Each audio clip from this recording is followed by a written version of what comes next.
All right, welcome to the show. Welcome to the show, everybody. Real estate investing in New York radio show. Mike Pinter, Greg Helbeck here. Congratulations on listening to the show.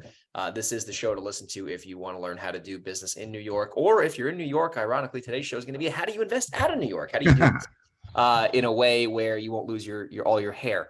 And happy 2023, depending on when you're listening to this. It's January 4th as of this recording. So, Michael, today we got a great topic. I figured, we were on the phone earlier today and I was telling you, I'm like, dude, most of our deals, we're still doing a considerable amount of property in New York, but recently we have been doing a lot of out-of-state investing. And I got to tell you, there's a lot of benefits to it that I like. So I know that's something you're actually going to, start doing more of now. And I'd love to kind of hear your experience on doing it and what you're kind of doing now with the whole out-of-state thing. Cause you and I are both, obviously open to that idea now. Sure.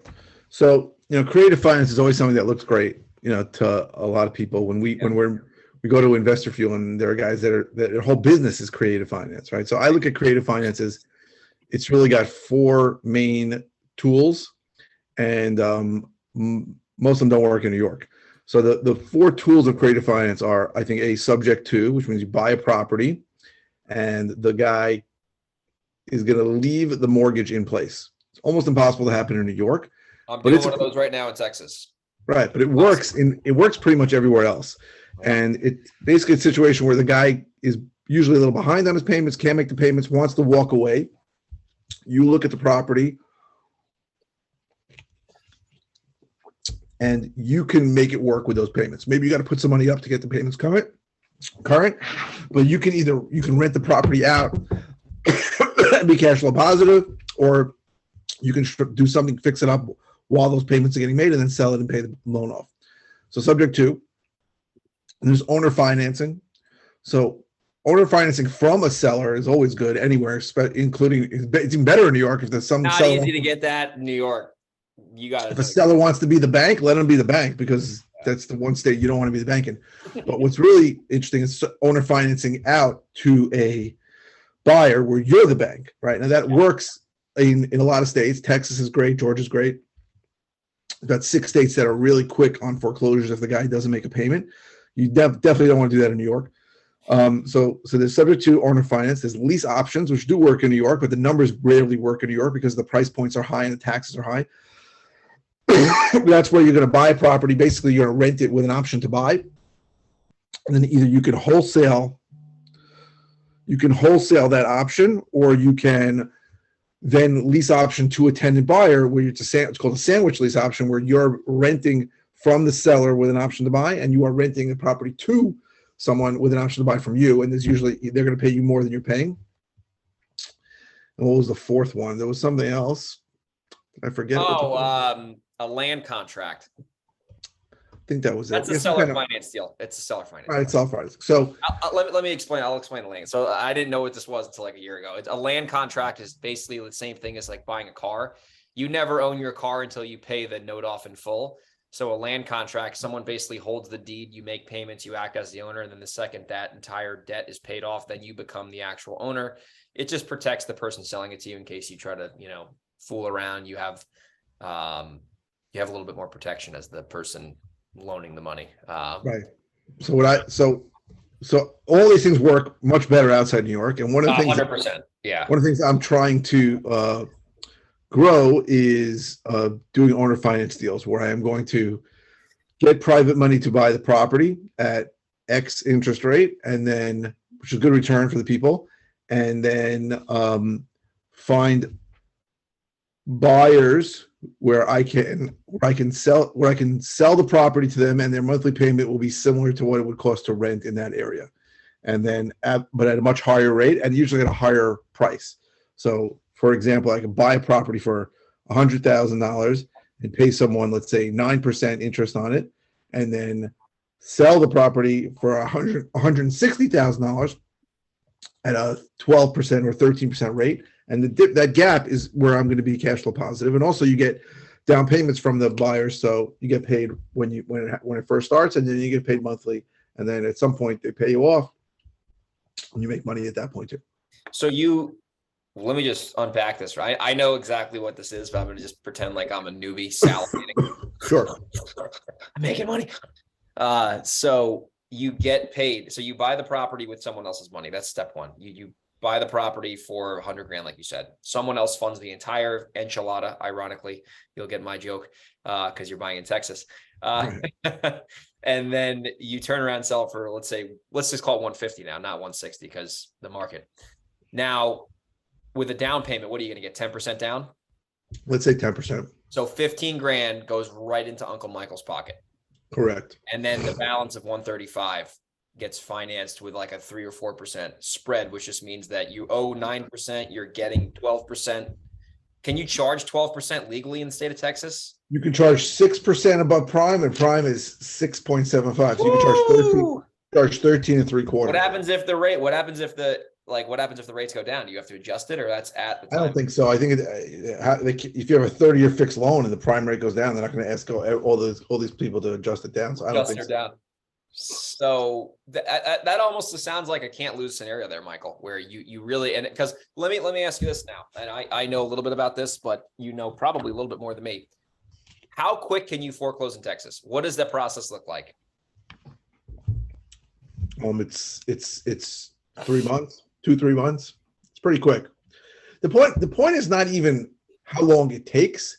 The point is that everybody there knows that it's real quick. So if a guy loses his job in Texas and can't make his mortgage payment, doesn't have any prospects, and doesn't have any money, he may just walk away from the house to save himself the trouble of having a foreclosure on his mortgage, right? He may just get the hell out, move in with his friend. So it's not so much that it takes quick; it's that everybody knows it's quick. Everybody knows, like you're not hanging in New York. You're just hanging out 10 years. You just I had a guy a call today. He's been in 2009. He's been in foreclosure. You're having a party while the lender pays your taxes and your insurance. In Texas, it's like if I can't make my mortgage payment this month, it's like it's same with rental also, right? If you're the evictions there could take. I got one right now with another fucking asshole in Monroe. Yeah.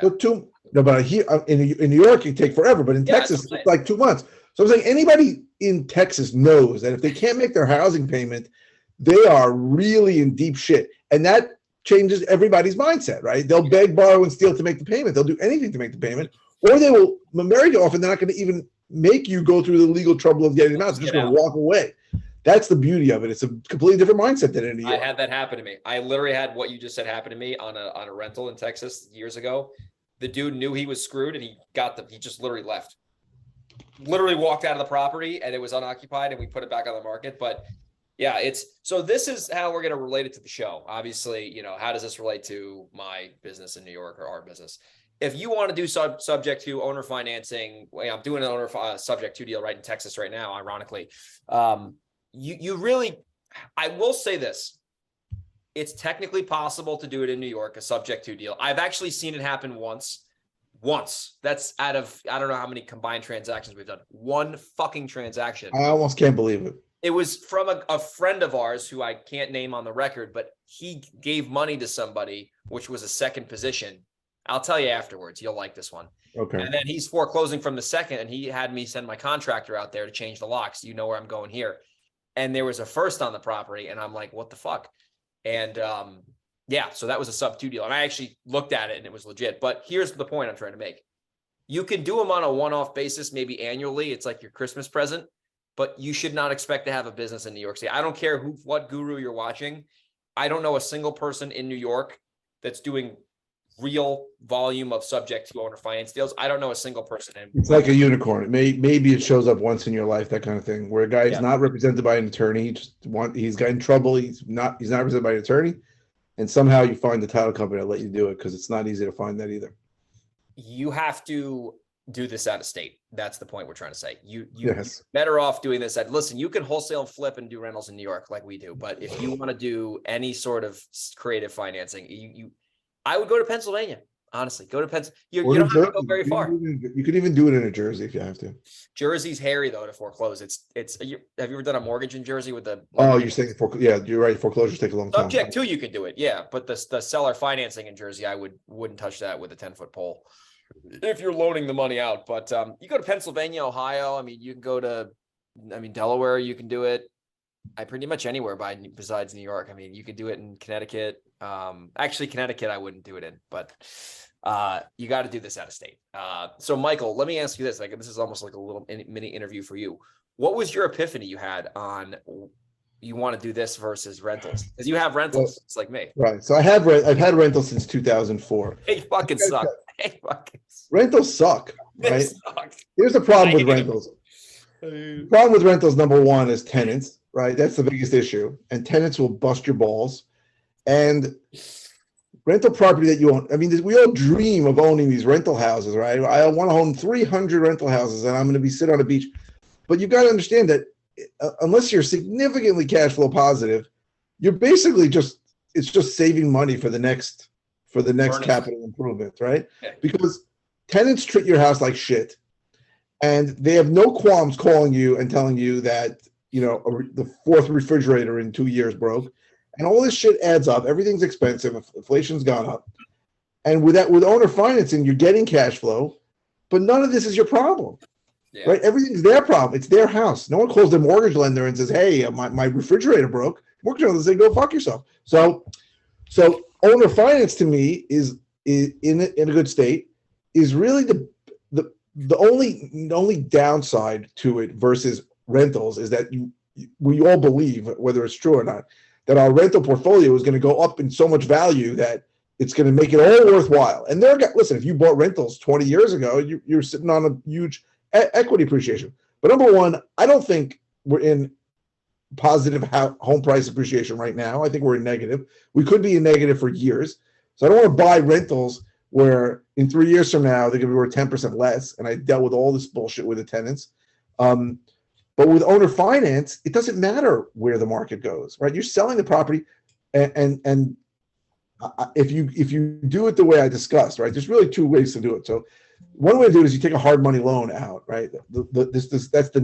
I realize there's two different schools of thought there. There's the Nick Legamaro school of thought, which is take a hard money loan and then immediately sell the note at like 85% of its value to recoup your money and do it again.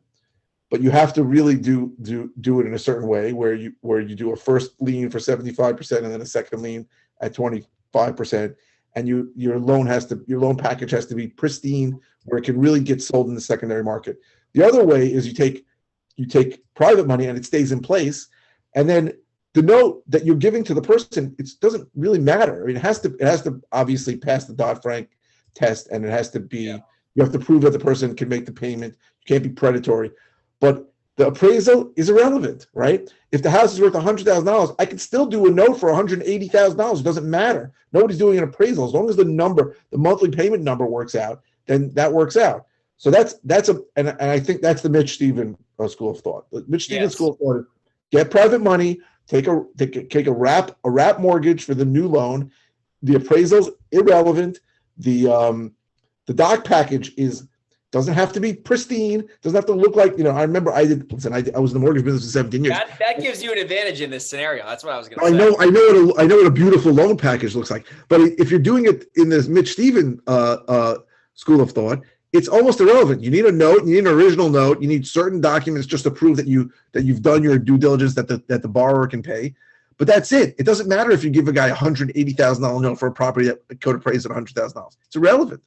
So I like that better. Obviously, the hard part is raising the private money that's going to be a little longer term, right? Most of the private money that I've raised in the past has been, 1 year money, and this you really need people to start thinking like 5 year money. But maybe more. Right, but I mean the truth is some of these will go 10 years, but you can do a 5 year, let's say, interest only payment to a private lender on this. But the thing is, you're making monthly payments to them every month, right? As you get the payment from the buyer, you're then paying hopefully a significantly smaller number to your private lender, right? Which is different, right? The private money that I've raised, the millions and millions of dollars of private money I've raised, I pay everybody at the end, right? When I sell the property. So this has an advantage in that they're seeing monthly interest only payments. But I need them to commit for longer. So that's the one downside to the Mitch Stevens method. But I think it's a much better method because I don't want to pay. I don't want this fancy ass loan package that I can sell out into the market. And I'm still selling it at a discount, right? I'm still selling it at but then you're not getting cash flow. You're fucking flipping at that point. Right. So to me, that's not what I'm looking for. No, What the Nick Legamaro theory is that you're selling the first lien at a discount immediately, but you're should be getting the payments from the second lien. But you know what? I'd rather hold these. I'd rather call. I agree with you. And Mitch Stevens says that he can sell his notes after, let's say, 6 months or sometimes even sooner. The notes that he made to the buyer, he could sell them at 100% to the same people who are lending him money, right? So let's say he's borrowing money at, let's say, 9%. Now he's got a note for 13%. He can go to that person and say, hey, you want to buy a note? And I'll service it for you, and I'll make sure it's done. So in the event you need cash, you can monetize the notes privately. So I like his system better, and I think that there's almost no downside, to be honest with you, because people won't stop making payments, and if they do, it's really not a problem because you get it out in 3 months, and then you just sell it to somebody else, and you make another down payment on it, and it's fine. So no brainer. It's really little downside on a rental. I can think of 100 things that can go wrong, right? I know. I've gone through. I mean, you and I, we've gotten fucked. Yeah. A pandemic you have liability. You have complete liability in a fucking rental. Of course. I have umbrella policies for that reason. A pandemic shows up and you can't collect rent for 3 years. How's that for fun? That's great. How about this thing called ERAP? ERAP. How about two middle fingers and a fuck you sandwich? That was a mess, dude. There's so many things that can go wrong, right? Major repairs. Easy to see why major repairs show up, right? You're not going to make a claim on your insurance company if you need to, replace a roof over something that they're not going to give it to you.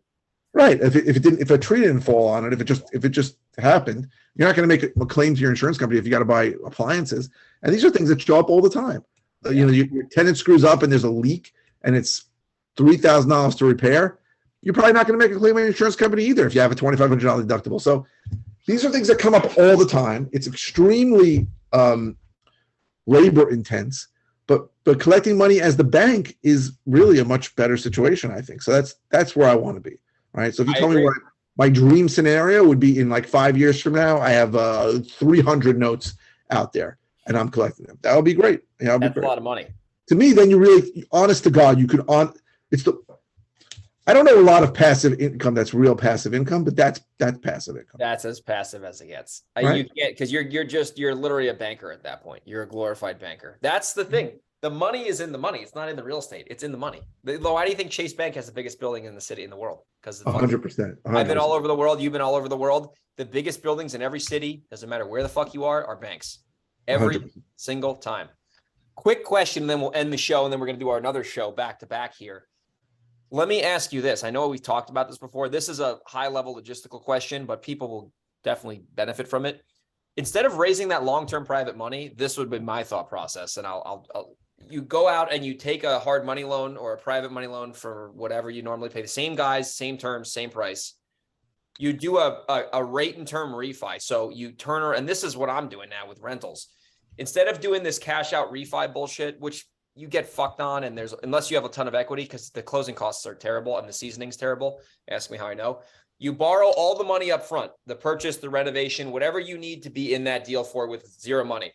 You pre-borrow the interest. You borrow the interest too up front, right? So you can basically tack on whatever interest anyway, you borrow all the money up front. You have no money out of pocket.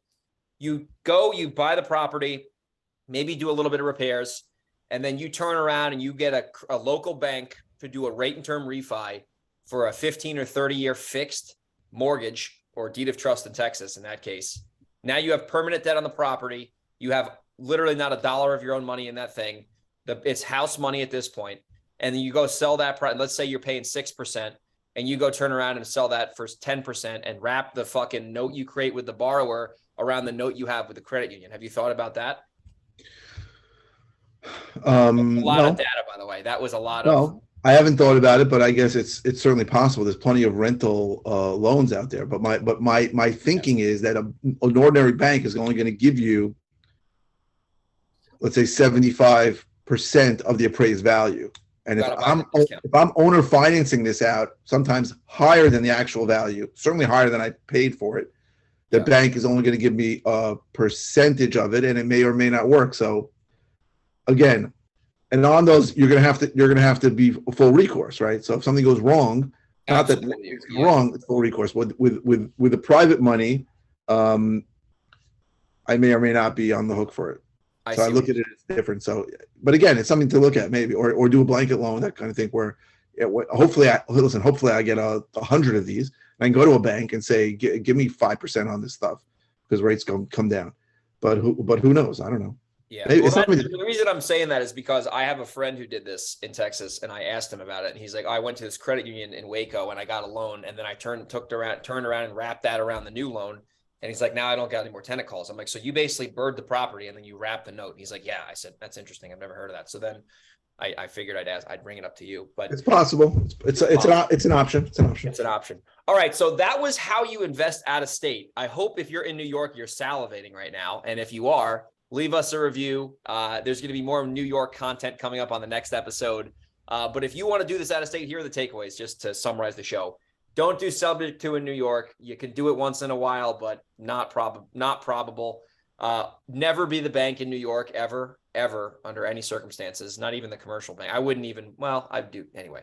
And then lease options, like you said, Michael, we didn't cover that much, but yeah, they are tough because the taxes fuck it up. But do this out of state. Go to Pennsylvania. It works in areas where the median price is $150,000. Because the taxes over there are going to be $1,000 a year if it's really expensive. I mean, I've looked at properties where the taxes in Oklahoma are $400 a year for the taxes. $400 for the year.